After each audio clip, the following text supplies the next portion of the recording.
ശബരിമലയിൽ നടൻ ദിലീപിന്റെ VIP ദർശനവുമായി ബന്ധപ്പെട്ട കൂടുതൽ വിവരങ്ങൾ പുറത്ത്. സന്നിധാനത്ത് നടന് താമസമൊരുക്കിയത് മന്ത്രിമാരും ദേവസ്വം ബോർഡ് അംഗങ്ങളും ഉന്നത ഉദ്യോഗസ്ഥരും താമസിക്കുന്നിടത്താണ്. ഉദ്യോഗസ്ഥ വീഴ്ച ചൂണ്ടിക്കാട്ടിയുള്ള വിജിലൻസ് റിപ്പോർട്ട് ദേവസ്വം ബോർഡിന് കൈമാറി. ദിലീപ് ശബരിമലയിൽ ദർശനം നടത്തിയതിൽ ദേവസ്വം ബോർഡ് ഉദ്യോഗസ്ഥരുടെ ഭാഗത്തു നിന്നുണ്ടായത് അടിമുടി വീഴ്ച. ഹരിവരാസന സമയത്ത് തന്ത്രിഗേറ്റ് വഴി പ്രവേശനം അനുവദിച്ച മറ്റ് തീർത്ഥാടകർക്ക് ദർശനം തടസ്സപ്പെടുത്തിയതിനെ ഹൈക്കോടതി വിമർശിച്ചിരുന്നു. നടന് മുന്തിയ VIP പരിഗണനയാണ് സന്നിധാനത്ത് നൽകിയതെന്ന വിവരവും പുറത്തുവന്നു. മന്ത്രിമാരും ദേവസ്വം ബോർഡ് അംഗങ്ങളും ഉന്നത ഉദ്യോഗസ്ഥരും താമസിക്കുന്ന ദേവസ്വം ഓഫീസ് കോംപ്ലക്സിലാണ് ദിലീപിന് മുറി നൽകിയത്. വാടക പോലും വാങ്ങാതെയായിരുന്നു സൗകര്യം.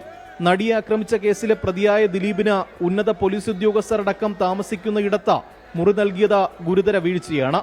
ശബരിമലയിൽ അക്കോമഡേഷന്റെ ചുമതലയുള്ള എക്സിക്യൂട്ടീവ് ഓഫീസർക്കും വീഴ്ച പറ്റിയെന്നാണ് പ്രാഥമിക കണ്ടെത്തൽ. ഇതു സംബന്ധിച്ച അന്വേഷണ റിപ്പോർട്ട് ദേവസ്വം വിജിലൻസ് ബോർഡിന് കൈമാറി. നിലവിൽ 2 ഉദ്യോഗസ്ഥർക്കും 2 ജീവനക്കാർക്കുമാണ് കാരണം കാണിക്കൽ നോട്ടീസ് നൽകിയത്. അന്വേഷിച്ച് നടപടിയെടുക്കാൻ ദേവസ്വം മന്ത്രി ബോർഡിന് നിർദ്ദേശവും നൽകിയിട്ടുണ്ട്. ശബരിമലയിലെ VIP പരിഗണനയിൽ ഹൈക്കോടതി അതിരൂക്ഷമായ വിമർശനം ഉന്നയിച്ചതിന് പിന്നാലെയാണ് മറ്റൊരു ഗുരുതര വീഴ്ച കൂടി പുറത്തുവരുന്നത്. ഉന്നത ഉദ്യോഗസ്ഥരെ സംരക്ഷിച്ച നടപടി 4 പേരിലേക്ക് ഒതുക്കാനാണ് നീക്കം. MG പ്രതീഷ്, 24.